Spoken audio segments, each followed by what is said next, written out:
The fluorescent lights in the kitchen flickered as I poured my morning coffee, a gentle onslaught of caffeine and roasted beans fighting through the thick fog of exhaustion. Jane always said that coffee was a ritual. Today it was also an escape. The weekend had been strange, unsettling in a way that I couldn't quite articulate but felt deep in my bones.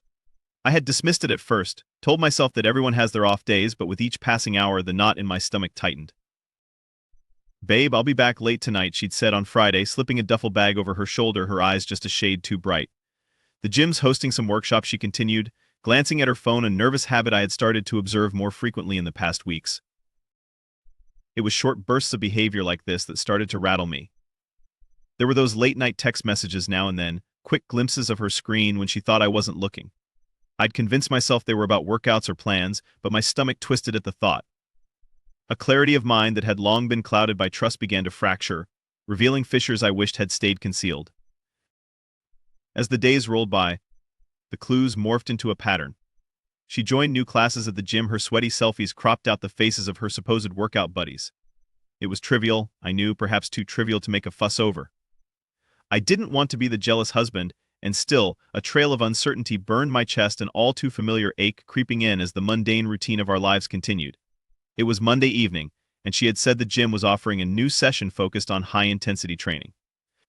I'd returned home from work early, eager to surprise her. As I sat on the couch, anticipation and dread mingling in my veins, an alarming realization abruptly shook me. What if this was just another excuse? That thought spiraled into a cascade of questions. Had she really lost interest in our evening walks, or were they simply masked beneath the thin veneer of late-night classes and gym commitments? Every shared laugh felt like a faint echo against something darker lurking beneath. My heart raced, but I needed proof. And so I waited.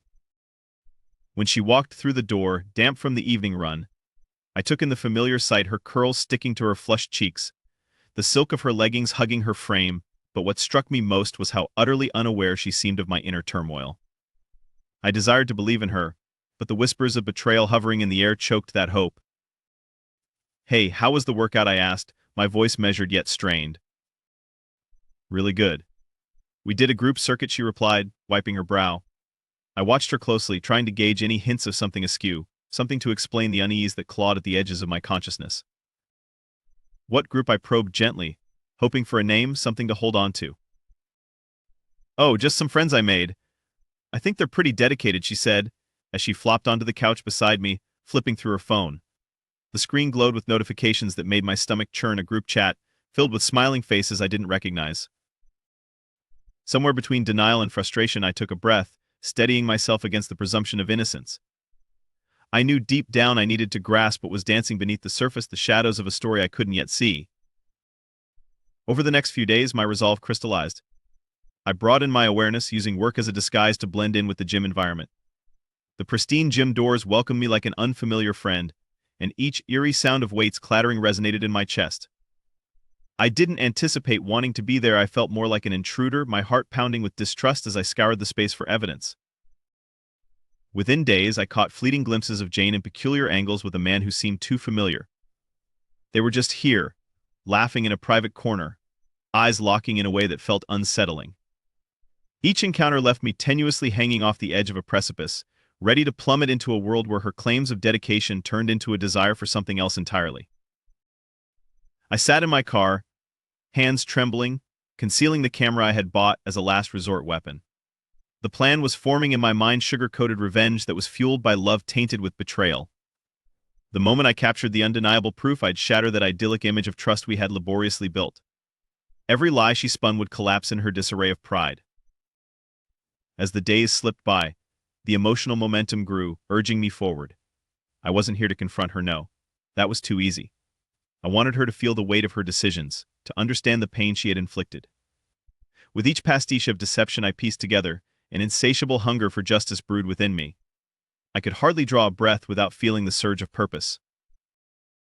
"Let's see how you can deal with the truth," I murmured, the final words igniting a flicker of resolution deep within. It was time to act. Time for her to realize the cost of betrayal and the lengths I was willing to go to ensure she couldn't show her face there again. The sun had yet to rise when I parked outside the gym, an unassuming, nondescript vehicle blending with the early morning crowd. I had spent the night tossing and turning, a storm of emotions brewing within me. Today was the day I would confront Jane, and the knowledge weighed heavily in my stomach. I was armed not just with evidence but with a ferocious determination to reclaim the power she had stolen with her betrayal. As people trickled into the gym for their morning routines, I clutched my phone tightly, a snapshot of what I had witnessed etched sharply into my mind, a moment of intimacy shared between her and that man. Love was supposed to be blissful, but the laughter I had captured felt like daggers piercing my heart, one that had always trusted her. Perhaps betrayal was too intricate to let go, and I had decided I would own my pain, not let it own me. The gym doors swung open with the regular whooshing sound of air and sweat, and the scent of rubber mats and fresh towels welcomed me. I stepped inside, immediately scanning the room for her. She was there, up front in the yoga studio, blissfully unaware of the reckoning that lay ahead. My heart hammered as I approached, weaving through the clustered mats and oversized water bottles. I spotted her through the glass wall, stretching gracefully with the others. I could almost pretend she was still mine in that moment, serene and intact. But the sharp image of deceit shattered those illusions. Just as the instructor walked in, I pushed the door open and stepped inside. The sudden intrusion caught her attention.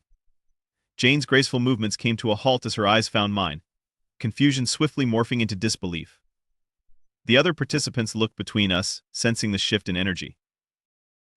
"Dan," she stammered, her brow furrowing as the truth of my presence settled in. "Jane, we need to talk," I stated, my voice steady and cold as ice. "Can it wait?" "I'm about to." "No," I advanced, closing the distance between us. The yoga instructor's eyes darted nervously between her class and the tension crackling in the air. "I have no intention of letting this wait." She drew a breath, confusion shimmering in her blue eyes while her voice wavered in the air. "What's wrong?" The studio felt like an echo chamber, amplifying every heartbeat. My hand slid into my pocket, and I pulled out my phone, holding it up like a shield. "You know this man." Her eyes widened as she glanced at the screen, the image of her and him captured mid-laughter, hands too close, smiles too intimate. A beat of silence stretched between us, the tension thickening as realization dawned on her. "Dan, that's not what it looks like." "Not what it looks like," I interrupted, struggling to keep my voice restrained. "You're stealing moments that should be ours. Your dedication to the gym didn't need to come at the expense of our marriage." Whispers erupted among the participants, muffled and curious, and the instructor discreetly signaled for them to focus on their poses. Jane's face flushed as she attempted to defend herself, a rush of panic coloring her expression. "Please, let's talk about this calmly," she pleaded, but I could see the guilt hanging over her like a heavy cloud. "What's there to talk about? You chose to betray me, and I have this tangible proof." I displayed the screen again, leaning in as if daring her to dispute what was so painfully evident. "I didn't. I mean, it was just fun."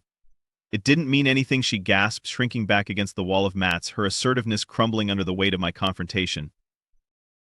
"Just fun. Is that all it was to you?" I spat, incredulity coursing through me as anger surged once more. "You think you can pull this off in our life together without consequences? Do you really believe I wouldn't find out?" Around us, the class veered between their breaths, and isolated whispers floated through the air, thinly veiled curiosity consuming them. "Dan, I can explain." It was a mistake. Her voice grew frantic, the facade of composure dissolving as she reached for my arm. I brushed her off, the contact sending a bolt of revulsion through me. "You want to explain now? Was there someone else before him? After him? How long were you planning to keep this from me?" "I wasn't. I swear, it just happened," she insisted, words tumbling from her, however empty they felt against the steel truth I held. I shook my head, bracing against the wave of emotions threatening to overwhelm me. "Your fun came with my pain," I said quietly, letting the weight of those words settle like ashes. "You don't get to pretend this was nothing." She opened her mouth, perhaps to defend herself again, but I wasn't interested anymore. I had expected this moment to provide satisfaction, to push back against her betrayal with a sense of resolve and grit, but instead, the clamor around us resonated in my mind, illuminating my missteps. "Enough," I declared, fixing her with a glare. "If you think this doesn't have consequences, then you're even denser than I thought. Consider the idea that if you ever step into this gym again, I'll make sure you're unwelcome. I'll make it impossible for you to show your face here." With those last words, the room fell silent. I turned on my heel, leaving her stunned and wounded in the studio as anxiety coursed through me. I was exhilarated. I was angry, conflicted, yet somehow triumphant. I glanced back one last time, catching her pained expression frozen in disbelief as I crossed the threshold. The confrontation had peeled back the layers, masking her excuses and revealing the hard truths beneath. As I reached the parking lot, the weight of our shared life began to shift. I could do this? I wouldn't just confront her at the gym, I would go further. I had witnessed the depths of her betrayal, and this was only the beginning. Then it hit me, a pivotal moment that raised the stakes higher than they had been before. What if I made my own play? I had the contacts and resources to ensure that the gym would be a place of horror rather than solace for her. If people were all too aware of who she was, she might not be able to move freely in our shared world anymore. The thrill surged through my veins as fresh purpose filled the void. This garden of betrayal would bloom with the repercussions she'd never envisioned. The plan forged itself in my mind. The stakes would be higher, and I would have every intention of seeing it through, ensuring she would think twice before breaking trust again. The days melted into a blur as I executed my plan with surgical precision. Each conversation I had, every interaction I managed to orchestrate, planted the seeds of doubt about Emily's integrity in the minds of those within our gym community. I spoke to trainers, discreetly crafted stories that hinted at her betrayal, and unleashed whispers that would turn supportive friendships into hushed whispers of pity for the man who had been wronged, and judgment toward the woman who had faltered. At first, it felt exhilarating, an intoxicating rush as I became the puppet master behind the curtain of her social facade.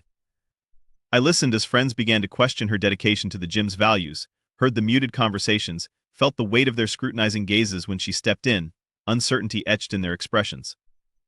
It was justice, and for the first time since the betrayal, a flicker of satisfaction ignited within me. Until it didn't. Weeks passed, and I found myself faced with an unexpected sense of hollowness. One evening, as I watched Emily attempt to go through her routine, the haze of her shame thick in the air, I felt the anticipation of her embarrassment slip away, replaced by a heavy heart. She was still the woman I had loved, her laughter still echoed through my memories, transforming what used to be joy into a cacophony of regret. Underneath it all, what I was doing hadn't so much been about revenge as it had been about my own darkness, my need to feel something other than the pain of betrayal. Every time I heard her called out, every sidelong glance she received felt less like victory and more like a reminder of how far we had strayed from the life we had built together. The haunting realization struck me that I'd become so consumed by her infidelity that I had started to mirror the very absence of love and respect that I'd worn as armor against her transgressions. I needed to find closure not only for her but for my own peace of mind. I decided it was time for an honest confrontation, this time outside the confining walls of the gym, a chance to let the lingering complexity of our feelings breathe. It was a crisp, cool evening when I called Emily, asking her to meet at a coffee shop, a familiar place where we had once shared dreams and laughter. She arrived hesitantly, her face devoid of the usual confidence that had once adorned it. We exchanged awkward pleasantries as I signaled for us to sit. The tension in the air was thick, unspoken words layering heavily between us like fog. "Thanks for coming," I began, my voice steadier than I felt. "I figured you wanted to talk," she replied defensively, her eyes downcast as she fidgeted with the sleeve of her sweatshirt. "I did. I needed to get things off my chest," I said, taking a breath. "You know, the way I handled everything. I feel like it consumed me. It turned me into someone I didn't want to be. Revenge isn't a cure for heartbreak, and I've realized that." Emily looked up. Confusion knitted on her brow. "Dan, No," I interrupted gently but firmly. "Just let me finish. I created this atmosphere where everyone learned to distrust you, and in a way I turned the gym you loved into a place of shame. I wanted you to feel how I felt, but I never took a moment to think about the consequences of my actions. I wanted to hurt you, but all it's done is deepen my own wound." Her eyes glistened, a blend of remorse and understanding washing over. "I was selfish, Dan. I let my insecurities take hold, and while what I did was wrong, it was still my fault. I didn't consider what it could do to us, I guess. I just wanted to feel wanted again." I nodded, grappling with her admission. The raw honesty stood stark against the backdrop of our tumultuous history. Innocence lost allowed us both to see clearer. The transformative nature of betrayal had unveiled parts of us we wished to discard but ultimately needed to confront. "Trust is broken, and I don't think I can ever go back to the way things were," I said quietly. "But I don't want to continue being the villain in our own story. I want to let this go. I need to let you go." Emily looked down for a moment, absorbing my words as tears flowed freely. "I can't say how sorry I am. I've lost so much. I didn't want it to come to this. I didn't mean to hurt you." I know holding her gaze, I made a decision that I hoped would bring closure to this chapter of our lives. I don't want my irritations to chase you away or paint you in a dark light. I've mentioned to friends that it's over between us, not in hopes of shaming you, but out of a need to move forward. It's time for both of us to seek healing. Silence settled, thick and reflective as we sat in a coffee shop that had once abounded with dreams. I had shared a part of myself in this moment, laying down my defenses. It was cathartic as I began to feel those tattered pieces of me being sewn together again, one acknowledgement at a time. We exited the shop, lingering outside for a moment, consuming the comfort of fresh air. The world outside felt different, gilded by the soft warmth of a setting sun, hinting at what lay ahead, a chance for healing, for us both. "I guess we'll find our way, won't we?" she finally said, a tremor in her voice as we locked eyes for the last time. "Yeah," I replied, my heart swelling with unexpected resolve. "Take care of yourself." The distance between us grew as I turned to leave, walking away, the weight lifting with each step. I had reclaimed my narrative, not driven by anger but by the desire for closure and self-redemption. I discovered that the act of letting go was a kind of strength itself, not weakness, nor surrender, but the realization that life doesn't require carrying others' burdens along with your own. Emily would find her new path, and I would carve mine, no longer tethered to the ghosts of what had been. As I walked away from the memories entwined with heartbreak, I felt a glimmer of hope ignite within me, one that radiated endlessly, whispering promises of new beginnings, healing, and a gym that would one day reclaim its status as a sanctuary, free from the past burdens. Life would continue, reshaping us in ways we had yet to explore.